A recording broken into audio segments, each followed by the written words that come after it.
سیلاب آیا تھا، جب کبھی سیلاب نہیں آیا پہلے تو وہاں کے لوگ تیار بھی نہیں تھے، لیکن سیلاب آیا اور بہت بڑی تباہی آئی۔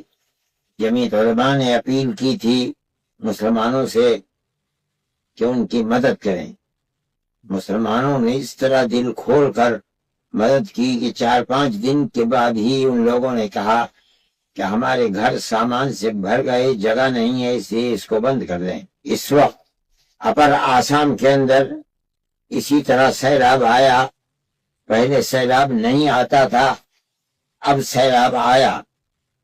وہاں بھی مسلمانوں کی تعداد اپر آسام میں کم ہے، غیر مسلموں کی تعداد زیادہ ہے۔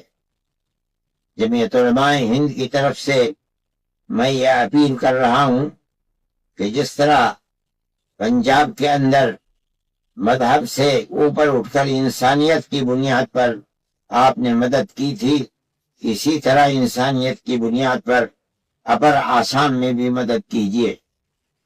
میں جمعیت علماء ہند کا نمبر بینک کا اس کے ساتھ بھیج رہا ہوں۔ آپ حضرات سے یہ اپیل ہے کہ آپ جمعیت علماء کی مدد کیجیے، اور جمعیت علماء آسام برابر دن اور رات مدد کر رہی ہے، مذہب سے اوپر اٹھ کر مدد کر رہی ہے۔ مصیبت کے وقت اسی طرح سے مدد کرنا، اور یہ نہ دیکھنا کہ کس کا مذہب اس آدمی کا کیا ہے۔